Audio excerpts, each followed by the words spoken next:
ಅದಿತಿ ಮತ್ತು ಅನು ಪ್ರೀತಿಸುತ್ತಿರುವ ವಿಷಯ ಮನೆಯಲ್ಲಿ ತಿಳಿಯುತ್ತಿದ್ದಂತೆ ಜಗನ್ನಾಥ್ ಮತ್ತು ಸಾವಿತ್ರಿಯವರು ಮೊದಲು ಆಶ್ಚರ್ಯಪಟ್ಟರು. ಆದರೆ ಅದ್ವೈತ್ ತನ್ನ ಗೆಳೆಯನ ಗುಣದ ಬಗ್ಗೆ ಭರವಸೆ ನೀಡಿದಾಗ ಎಲ್ಲರೂ ಒಪ್ಪಿಕೊಂಡರು.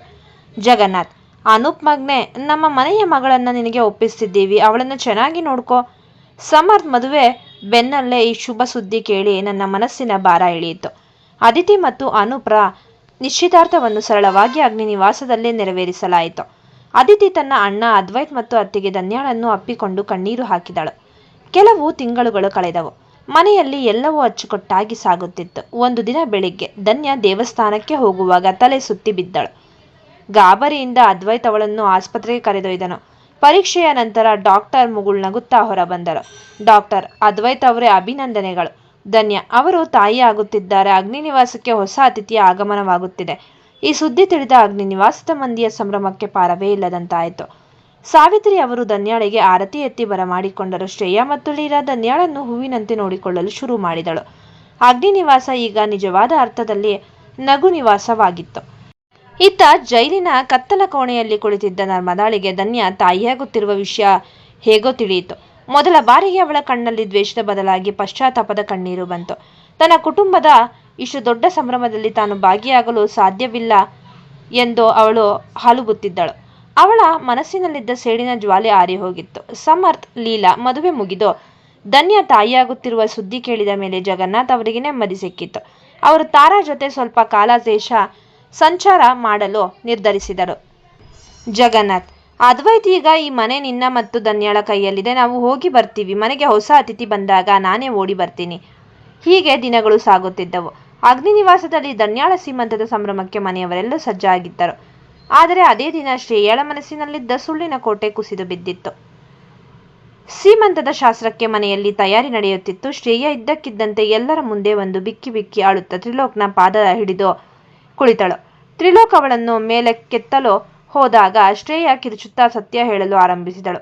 ಶ್ರೇಯಾ, ತ್ರಿಲೋಕ್, ನಾನು ಈ ಮನೆಯ ಸೊಸೆ ಅಂತ ನೀವೆಲ್ಲರೂ ಇವತ್ತು ನನಗೆ ಗೌರವ ಕೊಡ್ತಿದ್ದೀರಾ. ಆದರೆ ಆ ಗೌರವಕ್ಕೆ ನಾನು ಅರ್ಹಳಲ್ಲ. ಅಂದು ನೀನು ಧನ್ಯಾಳನ್ನ ಮದುವೆ ಆಗಬೇಕಿತ್ತು.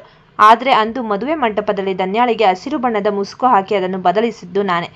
ಅವಳ ಕೈಕಾಲು ಕಟ್ಟಿ ರೂಮಿನಲ್ಲಿ ಕೂಡಿ ಹಾಕಿ ಅವಳು ನಮ್ಮನ್ನ ಸಾಯಿಸ್ತೇನೆ ಅಂತ ಬೆದರಿಕೆ ಹಾಕಿದ್ದು ಅಂತ ಸುಳ್ಳು ಸುದ್ದಿ ಹಬ್ಬಿಸಿದ್ದು ನಾನೇ. ಕೊನೆಗೆ ಧನ್ಯಾಳ ಜಾಗದಲ್ಲಿ ನಾನೇ ಮುಸುಕು ಹಾಕಿ ಕೂತು ನಿನ್ನನ್ನು ಮದುವೆ ಆದೆ. ನಿನ್ನನ್ನು ಪಡೆಯೋದಕ್ಕಾಗಿ ನಾನು ಧನ್ಯಾಳ ಬದುಕನ್ನೇ ಹಾಳು ಮಾಡಿದೆ. ಇಡೀ ಅಗ್ನಿ ನಿವಾಸದಲ್ಲಿ ಸ್ಮಶಾನ ಮೌನ ಆವರಿಸಿತು. ಧನ್ಯಾಳ ಕಣ್ಣಲ್ಲಿ ನೀರು ತುಂಬಿತ್ತು. ತ್ರಿಲೋಕ್ ಅಕ್ಷರಶಃ ಶಿಲೆಯಂತೆ ತಿಂತು ಬಿಟ್ಟಿದ್ದ. ತ್ರಿಲೋಕ್ನ ಕೈಯಲ್ಲಿದ್ದ ಹೂವಿನ ಹಾರ ಕೆಳಗೆ ಬಿತ್ತು. ಅವನ ಕಣ್ಣುಗಳಲ್ಲಿ ಈಗ ಪ್ರೀತಿಯ ಬದಲು ದ್ವೇಷದ ಜ್ವಾಲೆ ಇತ್ತು. ಅವನು ಶ್ರೇಯಾಳ ಮುಖವನ್ನೇ ನೋಡಲು ಅಸಹ್ಯ ಪಟ್ಟುಕೊಂಡನು. ತ್ರಿಲೋಕ್ ಬಹಳ ನೋವಿನಿಂದ, ಅಂದರೆ ಅಂದು ಧನ್ಯಾ ಓಡಿ ಹೋಗಿರಲಿಲ್ಲವೇ? ನಾನು ಇಷ್ಟು ದಿನ ಧನ್ಯಾಳನ್ನು ತಪ್ಪು ತಿಳಿದು ಅವಳನ್ನು ಈ ಮನೆಯಲ್ಲಿ ಹಗೆಯಂತೆ ನೋಡಿದೆ. ಆದರೆ ಅಸಲಿ ವಿಷಕಾರಿ ನೀನೇ ಶ್ರೇಯಾ.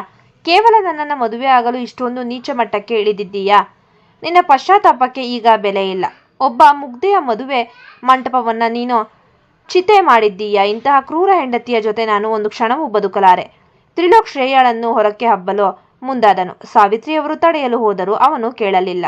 ಈ ಅನಾಹುತದ ನಡುವೆಯೂ ಸಮರ್ಥ್ ಮತ್ತು ಲೀಲಾ ಒಬ್ಬರಿಗೊಬ್ಬರು ಬಲವಾಗಿ ನಿಂತರು. ಧನ್ಯಾಳ ಪರಿಸ್ಥಿತಿಯನ್ನು ಕಂಡು ಲೀಲಾಳಿಗೆ ಬಹಳ ಸಂಕಟವಾಯಿತು. ಸಮರ್ಥ್ ತನ್ನ ಅಣ್ಣ ತ್ರಿಲೋಕ್ನನ್ನು ಸಮಾಧಾನಪಡಿಸಲು ಪ್ರಯತ್ನಿಸುತ್ತಿದ್ದನು. ಮನೆಯಲ್ಲಿ ಉಂಟಾದ ಈ ಬಿರುಕನ್ನು ಸರಿಪಡಿಸಲು ಸಮರ್ಥ್ ಮತ್ತು ಲೀಲಾ ಅಗ್ನಿ ನಿವಾಸದ ಆಧಾರ ಸ್ತಂಭಗಳಂತೆ ನಿಂತರು. ಇತ್ತ ಧನ್ಯಾ ಗರ್ಭಿಣಿ ಎಂಬ ಸುದ್ದಿ ಕೇಳಿದ ಗಾಯತ್ರಿ ಮತ್ತು ಗಿರಿಜಮ್ಮ ಮತ್ಸರದಿಂದ ಕುದಿಯುತ್ತಿದ್ದರು. ರಮೇಶ್ ಮನೆಯಲ್ಲಿ ಇಲ್ಲದ ಸಮಯ ನೋಡಿ ಅವರು ಧನ್ಯಾಳಿಗೆ ಕೇಡು ಬಯಸುವ ಸಂಚು ರೂಪಿಸಿದರು. ಗಾಯತ್ರಿ, ನೋಡಿದ್ಯಾ ಅಮ್ಮ, ಆ ಧನ್ಯಾ ಏನೋ ಮಹಾಸಾಧನೆ ಮಾಡಿದವಳ ತರ ಅಗ್ನಿ ನಿವಾಸದಲ್ಲಿ ಮೆರೆಯುತ್ತಿದ್ದಾಳೆ. ಈಗ ಶ್ರೇಯಾ ಬೇರೆ ಮನೆಯಿಂದ ಹೊರಬಿದ್ದಿದ್ದಾಳೆ. ಅಗ್ನಿ ನಿವಾಸದ ಆಸ್ತಿ ಈಗ ಧನ್ಯಾಳ ಹೊಟ್ಟೆಯಲ್ಲಿ ಬೆಳೆಯುತ್ತಿರೋ ಮಗುವಿನ ಪಾಲಾಗುತ್ತೆ. ಅದನ್ನು ನಾವು ಹಿಂದೆ ನಿಲ್ಲಿಸಬೇಕು. ಗಿರಿಜಮ್ಮ, ಹೌದು, ಆ ಸೀಮಂತದ ದಿನವೇ ಅವಳಿಗೆ ಯಾವುದೋ ಮದ್ದನ್ನು ಕೊಟ್ಟು ಆ ಮಗು ಈ ಭೂಮಿಗೆ ಬರದಂತೆ ನೋಡಿಕೊಳ್ಳೋಣ. ಆದರೆ ರಮೇಶ್ ಮತ್ತು ಕಲ್ಯಾಣಿ ಅವರಿಗೆ ಧನ್ಯಾಳ ಮೇಲೆ ಅತೀವ ಪ್ರೀತಿ. ರಮೇಶ್ ಅವರು ಧನ್ಯಾಳಿಗೆ ಬೇಕಾದ ಹಣ್ಣು ಹಂಪಲುಗಳನ್ನು ತಂದು, ನನ್ನ ಮಗಳು ಪಟ್ಟ ಕಷ್ಟಕ್ಕೆ ಇವತ್ತು ದೇವರು ಒಳ್ಳೆ ಫಲ ಕೊಟ್ಟಿದ್ದಾನೆ. ಅವಳ ಹೊಟ್ಟೆಯಲ್ಲಿ ಹುಟ್ಟೋ ಮಗು ಅಗ್ನಿ ನಿವಾಸದ ಅಂಧಕಾರವನ್ನು ಓಡಿಸುತ್ತೆ ಎಂದು ಹಾರೈಸಿದರು. ಶ್ರೇಯಾ ಮೌನವಾಗಿ ಮನೆಯಿಂದ ಹೊರಗೆ ನಡೆದಳು. ತ್ರಿಲೋಕ್ ಒಬ್ಬನೇ ಕೆರೆಯ ದಂಡೆಯ ಮೇಲೆ ಕುಳಿತು ಹಳೆಯ ನೆನಪುಗಳಲ್ಲಿ ಕಳೆದು ಹೋಗಿದ್ದನು. ಧನ್ಯಾಳಿಗೆ ಅಂದು ಆದ ಅನ್ಯಾಯಕ್ಕೆ ಇವತ್ತು ನ್ಯಾಯ ಸಿಕ್ಕಿದರೋ ಅವಳ ಮನಸ್ಸು ಮಾತ್ರ ಶಾಂತವಾಗಿರಲಿಲ್ಲ. ಅಗ್ನಿ ನಿವಾಸದಲ್ಲಿ ಸೀಮಂತದ ದಿನ ಹತ್ತಿರ ಬಂದೇ ಬಿಡ್ತು. ಮನೆಯಲ್ಲಿ ಆತಂಕ ಮತ್ತು ಕುತೂಹಲ ಮನೆ ಮಾಡಿದೆ. ಶ್ರೇಯಳ ಸತ್ಯ ಸ್ಫೋಟಗೊಂಡ ನಂತರ ತ್ರಿಲೋಕ್ ದೇವದಾಸನಂತೆ ಅಲಿಯುತ್ತಿದ್ದರೆ, ಇತ್ತ ಗಾಯತ್ರಿ ಮತ್ತು ಗಿರಿಜಮ್ಮ ಮೃತ್ಯುವಿನ ಸಂಚು ರೂಪಿಸುತ್ತಿದ್ದಾರೆ. ಧನ್ಯಾಳ ಸೀಮಂತದ ಸಂಭ್ರಮ ಶುರುವಾಗಿದೆ. ಎಲ್ಲರೂ ಸಂಭ್ರಮದಿಂದ ಇರುವಾಗ ಗಾಯತ್ರಿ ಯಾವುದೋ ನೆಪ ಮಾಡಿಕೊಂಡು ಅಡುಗೆ ಮನೆಗೆ ನುಗ್ಗಿದಳು. ಯಾರೂ ಇಲ್ಲದ ಸಮಯ ನೋಡಿ ಧನ್ಯಾಳಿಗೆ ಪ್ರತ್ಯೇಕವಾಗಿ ಇರಿಸಿದ್ದ ಕೇಸರಿಬಾತ್ ಬಟ್ಟಲಿಗೆ ಹನಿ ಹನಿಯಾಗಿ ವಿಷವನ್ನು ಬೆರೆಸಿದಳು. ಗಾಯತ್ರಿ ವಿಕೃತವಾಗಿ ನಗುತ್ತಾ, ಈ ವಿಷ ನಿನ್ನ ಹೊಟ್ಟೆಯಲ್ಲಿರೋ ಮಗುವನ್ನ ಮಾತ್ರವಲ್ಲ ಧನ್ಯ, ನಿನ್ನನ್ನೇ ಲೋಕದಿಂದ ದೂರ ಮಾಡುತ್ತೆ. ಅಗ್ನಿ ನಿವಾಸದ ಆಸ್ತಿ ನಮಗೆ ಸಿಗದ ಮೇಲೆ ಯಾರಿಗೂ ಸಿಗಬಾರ್ದು. ಸರಿಯಾಗಿ ಊಟದ ಸಮಯ ಬಂದಾಗ ಧನ್ಯ ಬಟ್ಟಲನ್ನು ಕೈಗೆತ್ತಿಕೊಂಡಳು. ಅವಳು ಒಂದು ತುತ್ತು ಬಾಯಿಗೆ ಇಡಬೇಕೆನ್ನುವಷ್ಟರಲ್ಲಿ ಅದ್ವೈತ್ನ ಪ್ರವೇಶವಾಯಿತು. ಅದ್ವೈತ್ ಧನ್ಯ ಜೊತೆ ಏನೋ ಮಾತನಾಡಲು ಬಂದಿದ್ದ. ಇತ್ತ ಶ್ರೇಯ ಮನೆಯ ಹೊರಗಿನ ಅಂಗಳದಲ್ಲಿ ಕಣ್ಣೀರು ಹಾಕುತ್ತಾ ಕುಳಿತಿದ್ದಳು. ತ್ರಿಲೋಕ್ ಅವಳ ಬಳಿ ಬಂದು ಕೊನೆಯ ಬಾರಿಗೆ ಮಾತನಾಡಿದನು. ತ್ರಿಲೋಕ್, ಶ್ರೇಯ, ನಿನ್ನ ತಪ್ಪೊಪ್ಪಿಗೆಯಿಂದ ಅಂದು ಧನ್ಯಾಳಿಗೆ ಆದ ಅನ್ಯಾಯ ಏನೆಂದು ತಿಳಿಯಿತು. ಆದರೆ ಈ ನೋವು ಅಷ್ಟು ಸುಲಭವಾಗಿ ಮರೆಯುವಂಥದ್ದಲ್ಲ. ನೀನು ಮಾಡಿದ ಮೋಸದಿಂದ ನಮ್ಮಿಬ್ಬರ ನಡುವಿನ ಪವಿತ್ರವಾದ ನಂಬಿಕೆ ಸತ್ತು ಹೋಗಿದೆ. ಪಶ್ಚಾತ್ತಾಪ ಪಡುವುದು ಮನುಷ್ಯನ ಗುಣ. ಆದರೆ ಮಾಡಿದ ಮಹಾಪಾಪಕ್ಕೆ ಶಿಕ್ಷೆ ಅನುಭವಿಸಲೇಬೇಕು. ನಾನು ನಿನ್ನನ್ನು ಮತ್ತೆ ಹೆಂಡತಿಯಾಗಿ ಸ್ವೀಕರಿಸೋಕೆ ಸಾಧ್ಯವಿಲ್ಲ. ನೀನು ಮೌನವಾಗಿ ಇಲ್ಲಿಂದ ತೊಲಗುವುದು ನಿನಗೂ ನನಗೂ ಶ್ರೇಯಸ್ಕರ. ತ್ರಿಲೋಕ್ನ ಈ ಕಠಿಣ ಮಾತು ಶ್ರೇಯಳಿಗೆ ತನ್ನ ಜೀವನದ ಅತಿ ದೊಡ್ಡ ಸೋಲು ಎಂದು ಮನವರಿಕೆ ಆಯಿತು. ಅವಳು ಮುಖ ಮುಚ್ಚಿಕೊಂಡು ಅಲ್ಲಿಂದ ದೂರ ಹೋಗಲು ನಿರ್ಧರಿಸಿದಳು. ಊಟದ ಮೇಜಿನ ಬಳಿ ಧನ್ಯ ಆ ವಿಷಪೂರಿತ ಸಿಹಿಯನ್ನು ತಿನ್ನಲು ಹೋದಾಗ ಶ್ರೇಯ ಓಡಿ ಬಂದು ಅವಳ ಕೈಯಲ್ಲಿದ್ದ ಬಟ್ಟಲನ್ನು ತಳ್ಳಿದಳು. ಬಟ್ಟಲು ನೆಲಕ್ಕೆ ಬಿತ್ತು, ಪುಡಿಯಾಯಿತು. ಗಾಯತ್ರಿ ಮತ್ತು ಗಿರಿಜಮ್ಮನ ಮುಖ ಬೆಳ್ಳಗಾಯಿತು. ಶ್ರೇಯ, ಧನ್ಯ ತಿನ್ಬೇಡ, ಇದರಲ್ಲಿ ವಿಷ ಇದೆ. ನಾನು ಹೋಗುವ ಮುನ್ನ ಈ ಪಾಪಿಗಳು ಅಡುಗೆ ಮನೆಯಲ್ಲಿ ಮಾಡ್ತಿದ್ದ ಕೆಲಸವನ್ನು ನೋಡಿದ್ದೆ. ಅಮ್ಮ, ಗಿರಿಜಮ್ಮ ಇಷ್ಟೊಂದು ಕೆಳಮಟ್ಟಕ್ಕೆ ಇಳಿದ್ರ ನೀವು? ಅದ್ವೈತ್ ತಕ್ಷಣ ಆ ಆಹಾರವನ್ನು ಪರೀಕ್ಷಿಸಿದಾಗ ಅದರಲ್ಲಿ ವಿಷವಿರುವುದು ಸಾಬೀತಾಯಿತು. ರಮೇಶ್ ಅವರು ಕೋಪದಿಂದ ಗಾಯತ್ರಿ ಮತ್ತು ಗಿರಿಜಮ್ಮನಿಗೆ ಏಟು ಹಾಕಿದರು. ನಿಮ್ಮಂತಹ ರಾಕ್ಷಸರು ನನ್ನ ಮಗಳು ಮೊಮ್ಮಗನನ್ನ ಪ್ರಾಣ ತೆಗೆಯೋಕೆ ನೋಡ್ತೀರಾ ಎಂದು ಗರ್ಜಿಸಿದರು. ಈ ಕಡೆ ಗಾಯತ್ರಿ ಮತ್ತು ಗಿರಿಜಮ್ಮ ಎಸಗಿದ ನೀಚ ಕೃತ್ಯ ಎಲ್ಲರ ಮುಂದೆ ಬಯಲಾಯಿತು. ಪೊಲೀಸರನ್ನು ಕರೆಯುವ ಬದಲು ರಮೇಶ್ ಅವರು ರಕ್ತ ಸಂಬಂಧದ ದೃಷ್ಟಿಯಿಂದ ಮತ್ತು ಧನ್ಯಾಳ ಸೀಮಂತದ ಸಂಭ್ರಮ ಹಾಳಾಗಬಾರದೆಂಬ ಕಾರಣಕ್ಕೆ ಅವರನ್ನು ಅಲ್ಲಿಯೇ ತಡೆದರು. ಆದರೆ ಅವರ ಮೇಲಿದ್ದ ಕಠಿಣ ನಿರ್ಧಾರ ಮಾತ್ರ ಬದಲಾಗಲಿಲ್ಲ. ರಮೇಶ್ ಅವರ ಕಣ್ಣುಗಳಲ್ಲಿ ಆಕ್ರೋಶ ಮತ್ತು ಅಸಹ್ಯ ಎದ್ದು ಕಾಣುತ್ತಿತ್ತು. ಅವರು ಗಾಯತ್ರಿ ಮತ್ತು ಗಿರಿಜಮ್ಮನ ಹತ್ತಿರ ಹೋಗಿ ದಪ್ಪ ಧ್ವನಿಯಲ್ಲಿ ಗರ್ಜಿಸಿದರು. ರಮೇಶ್, ನಿಮ್ಮ ದ್ವೇಷದ ಜ್ವಾಲೆಯಲ್ಲಿ ನೀವೇ ಸುಟ್ಟು ಹೋಗಿದ್ದೀರಿ. ನನ್ನ ಸ್ವಂತ ಮಗಳು ಮತ್ತು ಹುಟ್ಟಲಿರುವ ಮಗುವಿನ ಪ್ರಾಣ ತೆಗೆಯಲು ನೋಡಿದ ನಿಮ್ಮನ್ನು ಪೊಲೀಸರಿಗೆ ಒಪ್ಪಿಸುವುದು ದೊಡ್ಡ ವಿಷಯವಲ್ಲ. ಆದರೆ ನಿಮ್ಮ ಅಶುದ್ಧ ಸ್ಪರ್ಶದಿಂದ ಈ ಮನೆ ಮತ್ತು ಇಲ್ಲಿನ ಶಾಸ್ತ್ರಗಳು ಮಲಿನವಾಗುವುದು ನಮಗೆ ಇಷ್ಟವಿಲ್ಲ. ಅವರು ಗಾಯತ್ರಿಯನ್ನು ಅಂಗಳದ ಕಡೆಗೆ ದೂಡುತ್ತಾ ಮುಂದುವರೆಸಿದರು. ರಮೇಶ್, ಗಾಯತ್ರಿ, ಗಿರಿಜಮ್ಮ, ಇವತ್ತೇ ನಿಮ್ಮ ಮತ್ತು ನಮ್ಮ ಸಂಬಂಧ ಅಂತ್ಯ. ಇಂದಿನಿಂದ ಅಗ್ನಿ ನಿವಾಸದ ನೆರಳು ಕೂಡ ನಿಮ್ಮ ಮೇಲೆ ಬೀಳಬಾರ್ದು. ಅದ್ವೈತ್ ಮನೆಯ ಹೊಸ್ತಿಲನ್ನು ಮೆಟ್ಟುವ ಅಧಿಕಾರವನ್ನು ನೀವು ಶಾಶ್ವತವಾಗಿ ಕಳೆದುಕೊಂಡಿದ್ದೀರಾ. ಇನ್ನು ಯಾವತ್ತೂ ಯಾವ ಜನ್ಮದಲ್ಲೂ ಈ ಮನೆಗೆ ನಿಮಗೆ ನೋ ಎಂಟ್ರಿ. ಇಲ್ಲಿಂದ ಈಗಲೇ ತೊಲಗಿ. ಗಾಯತ್ರಿ ಮತ್ತು ಗಿರಿಜಮ್ಮ ಅವಮಾನದಿಂದ ತಲೆ ತಗ್ಗಿಸಿ ಅಗ್ನಿ ನಿವಾಸದ ಗೇಟಿನಿಂದ ಆಚೆ ನಡೆದರು. ಅವರ ನಿರ್ಗಮನದೊಂದಿಗೆ ಮನೆಯನ್ನು ಆವರಿಸಿದ್ದ ಅತಿ ದೊಡ್ಡ ಶನಿಗಳು ತೊಲಗಿದ ಅನುಭವ ಎಲ್ಲರಿಗೂ ಆಯಿತು. ಧನ್ಯಾಳಿಗೆ ಇಷ್ಟು ವರ್ಷಗಳ ನಂತರ ಅಗ್ನಿ ನಿವಾಸದಲ್ಲಿ ಪರಿಪೂರ್ಣ ನ್ಯಾಯ ಸಿಕ್ಕಿತ್ತು. ತ್ರಿಲೋಕ್ ಧನ್ಯಾಳ ಮುಂದೆ ಬಂದು ಕೈ ಜೋಡಿಸಿ ಕ್ಷಮೆ ಕೇಳಿದನು. ತ್ರಿಲೋಕ್, ಧನ್ಯ, ನನ್ನನ್ನು ಕ್ಷಮಿಸು. ನಿನ್ನನ್ನು ತಪ್ಪು ತಿಳಿದು ನಾನು ನಿನಗೆ ತುಂಬ ನೋವು ಕೊಟ್ಟೆ. ಇವತ್ತು ನಿನ್ನ ಮುಗ್ಧತೆ ಮತ್ತು ಶ್ರೇಯಳ ಪಶ್ಚಾತ್ತಾಪ ಎರಡು ಈ ಅಗ್ನಿ ನಿವಾಸದ ಅಂಧಕಾರವನ್ನು ಓಡಿಸಿವೆ. ಸಾವಿತ್ರಿ ಅವರು ಧನ್ಯಾಳನ್ನು ಅಪ್ಪಿಕೊಂಡು, ಮಗಳೇ, ಈ ಮನೆಗೆ ನೀನೇ ಮಹಾಲಕ್ಷ್ಮಿ ಎಂದು ಹರಸಿದಳು. ಮನೆಯಿಂದ ಹೊರ ನಡೆಯುತ್ತಿದ್ದ ಶ್ರೇಯಳ ಕೈ ಹಿಡಿದು ಧನ್ಯ ಅವಳನ್ನು ಮತ್ತೆ ಹಜಾರಕ್ಕೆ ಕರೆತಂದಳು. ಧನ್ಯ, ನೋಡಿ ತ್ರಿಲೋಕ್ ಅವರೇ, ಹಳೆಯ ಕಹಿ ನೆನಪುಗಳನ್ನು ಹಿಡಿದುಕೊಂಡು ಕೂತ್ರೆ ಬದುಕು ನರಕವಾಗುತ್ತೆ. ಅಂದು ಶ್ರೇಯ ಅಕ್ಕ ತಪ್ಪು ಮಾಡಿದ್ದು ನಿಜ. ಆದರೆ ಇಂದು ಅವರು ನನ್ನ ಮಗುವಿನ ಪ್ರಾಣ ಉಳಿಸಿದ್ದಾರೆ. ಸಾಕ್ಷಾತ್ ದೇವತೆಯಂತೆ ಬಂದು ಆ ವಿಷದ ಬಟ್ಟವನ್ನು ತಳ್ಳಿದ್ದಾರೆ. ಇಂದು ನಾನು ಮತ್ತು ನನ್ನ ಮಗು ಇರುತ್ತಿರಲಿಲ್ಲ. ನನ್ನ ಮೇಲೆ ನಿಮಗೆ ಗೌರವ ಇದ್ದರೆ ಈ ಕ್ಷಣವೇ ಶ್ರೇಯ ಅಕ್ಕನನ್ನು ನಿಮ್ಮ ಹೆಂಡತಿಯಾಗಿ ಸ್ವೀಕರಿಸಿ. ಇದು ನಾನು ನಿಮಗೆ ಕೊಡುತ್ತಿರುವ ಅಂತಿಮ ತೀರ್ಪು. ಧನ್ಯಾಳ ಮಾತು ಮುಗಿಯುತ್ತಿದ್ದಂತೆ ಶ್ರೇಯ ಓಡಿ ಬಂದು ಧನ್ಯಾಳನ್ನು ಗಟ್ಟಿಯಾಗಿ ತಬ್ಬಿಕೊಂಡು ಬಿಕ್ಕಿ ಬಿಕ್ಕಿ ಅಳತೊಡಗಿದಳು. ಆ ಅಪ್ಪುಗೆಯಲ್ಲಿ ಸಾವಿರಾರು ಕ್ಷಮೆಗಳಿದ್ದವು.